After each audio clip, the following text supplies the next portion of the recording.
Hello there and good afternoon. Looking at the media today, you could be forgiven for thinking that the Brexiteers are just starting to cave in to the Prime Minister's Brexit in name-only deal. We've had the DUP's Sammy Wilson saying that his party would support Theresa May's deal if she was able to get a defined backstop end date, as well as Tory Brexiteer Nadine Dorries giving out hints on how May's deal could be made acceptable to her, and even the arch-Brexiteer and WTO Brexit advocate Jacob Rees-Mogg, the chairman of the Tory party Eurosceptic European Research Group, saying that he would take May's deal over remaining.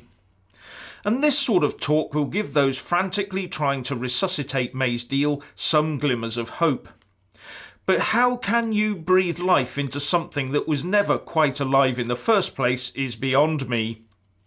However, this does of course really all hinge on whether our Prime Minister can actually bring back a legally binding change to the text of the withdrawal agreement that defines a solution to the Irish backstop issue that would be acceptable to all MPs.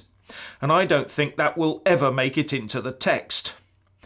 But please do not get blinkered into thinking that the Irish backstop is the only thorny matter inside that awful deal of Theresa's.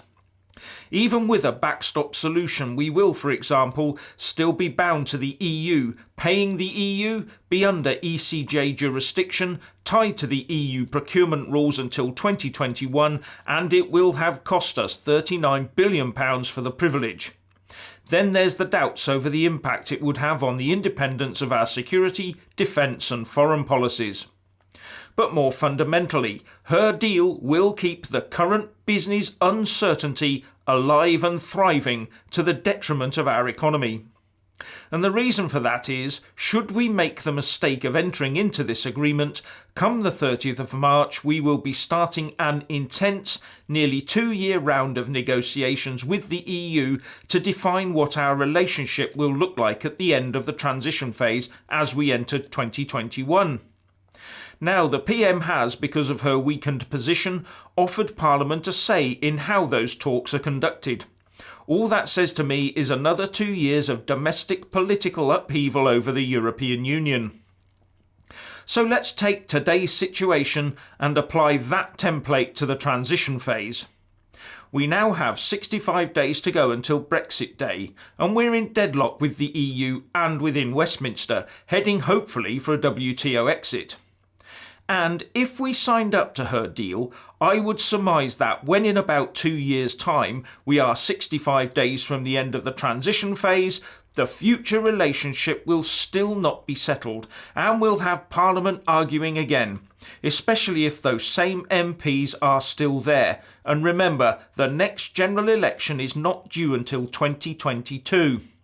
And business will still not know what they'll be expected to deal with, further damaging our economy.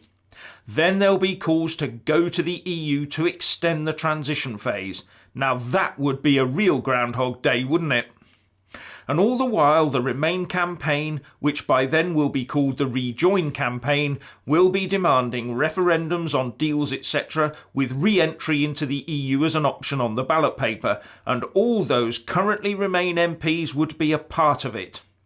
The Article 50 process was designed to hold the nation attempting to leave the EU back and return it to the fold.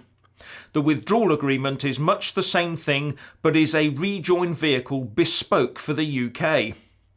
And, despite Brexit Day having been and gone, we'd still have the likes of Blair, Clark, Adonis, Soubry, Clegg and Cable all putting their oars in to try and steer the boat back into port EU.